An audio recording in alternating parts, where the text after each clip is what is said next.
حضرت یعقوب ایک نیک اور سچے پیغمبر تھے۔ ان کی زندگی اللہ کی عبادت، دعا اور صبر سے بھرپور تھی۔ ان کے 12 بیٹے تھے اور ان سب سے محبت کرتے تھے، لیکن ان کا سب سے چھوٹا بیٹا یوسف ان کے دل کے سب سے قریب تھا۔ یوسف ایک نہایت خوبصورت، ذہین اور نیک بچہ تھا۔ اس کی شخصیت میں ایسی کشش تھی کہ ہر شخص پہلی نظر میں اس سے محبت کرنے لگتا۔ اس کی والدہ کا انتقال اس کے بچپن میں ہی ہو گیا تھا، اس لیے حضرت یعقوب اسے اپنی خاص شفقت سے پالتے تھے۔ یوسف بچپن ہی سے خاص نشانات کے حامل تھے۔ ایک دن وہ دوڑتے ہوئے اپنے والد کے پاس آئے اور بتایا کہ انہوں نے خواب میں سورج، چاند اور 11 ستارے دیکھے ہیں جو ان کے سامنے سجدہ کر رہے تھے۔ حضرت یعقوب نے ان کے خواب کو بہت غور سے سنا، پھر چپ ہو گئے۔ ان کے دل میں ایک تجلی اتر آئی۔ وہ سمجھ گئے کہ یوسف کا خواب ایک عظیم مستقبل کی نوید ہے، لیکن ساتھ ہی انہوں نے یوسف کو ہدایت کی کہ وہ یہ خواب اپنے بھائیوں کو نہ بتائے، کیونکہ وہ پہلے ہی ان سے حسد کرتے ہیں۔ خواب سن کر ان کا حسد مزید بڑھ جائے گا۔ یوسف کے 11 بھائی اکثر محسوس کرتے تھے کہ یعقوب یوسف سے زیادہ محبت کرتے ہیں۔ یہ احساس رفتہ رفتہ ان کے دلوں میں حسد، نفرت اور بغض میں بدل گیا۔ وہ آپس میں بیٹھ کر یوسف کے بارے میں منصوبے بناتے رہتے۔ ایک دن انہوں نے فیصلہ کیا کہ یوسف کو کسی طرح باپ کی نظر سے ہٹا دیا جائے تاکہ ان کی محبت انہیں مل سکے۔ انہوں نے پہلے یوسف کو قتل کرنے کا ارادہ کیا، لیکن پھر ان میں سے ایک بھائی نے مشورہ دیا کہ اسے کسی گہرے کنویں میں ڈال دیا جائے تاکہ وہاں سے کوئی قافلہ گزرے اور اسے لے جائے۔ اگلی صبح وہ سب حضرت یعقوب کے پاس آئے اور کہا کہ ہم یوسف کو اپنے ساتھ میدان میں لے جانا چاہتے ہیں تاکہ وہ کھیل سکے اور خوش ہو۔ حضرت یعقوب کو یوسف کو بھیجنے میں تردد تھا۔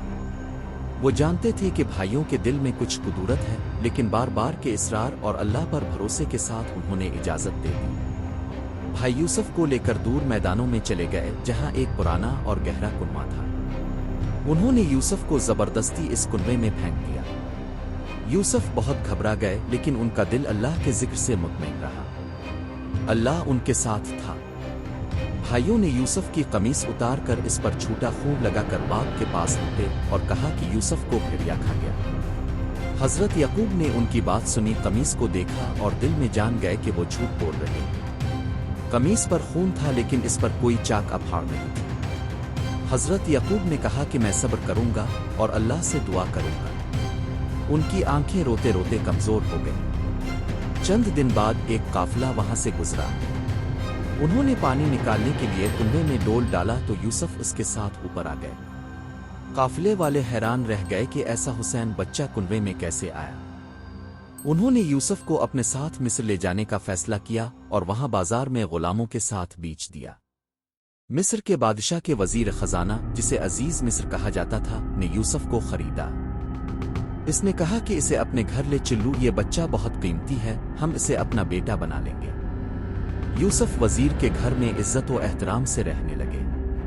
ان کی خوبصورتی، سچائی، ذہانت اور شائستگی سے گھر کا ہر فرد متاثر تھا۔ عزیز مصر کی بیوی کا نام زلیخا تھا۔ وہ یوسف کی شخصیت سے بے حد متاثر ہو گئی۔ اس نے کئی بار یوسف کو بہکانے کی کوشش کی، لیکن یوسف ہر بار اللہ کا خوف دل میں رکھ کر انکار کرتے۔ وہ بار بار اللہ سے دعا کرتے کہ انہیں کسی فتنہ میں نہ ڈالے۔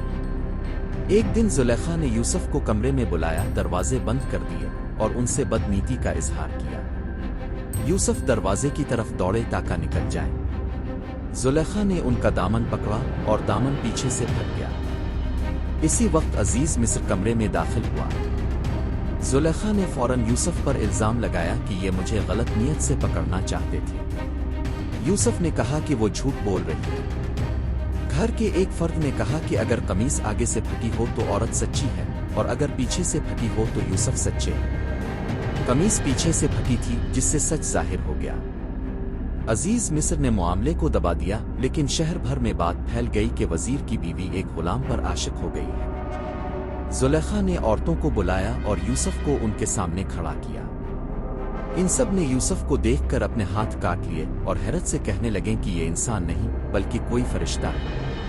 زلیخا نے کہا، یہ وہی ہے جس پر میں فرشتہ ہوں۔ یوسف نے اللہ سے دعا کی کہ قید ہونا گناہ میں مبتلا ہونے سے بہتر ہے، اور یوں وہ قید ہو گئے۔ قید خانے میں یوسف کا اخلاق، علم اور دانائی چمکنے لگی۔ قیدی ان سے محبت کرنے لگے۔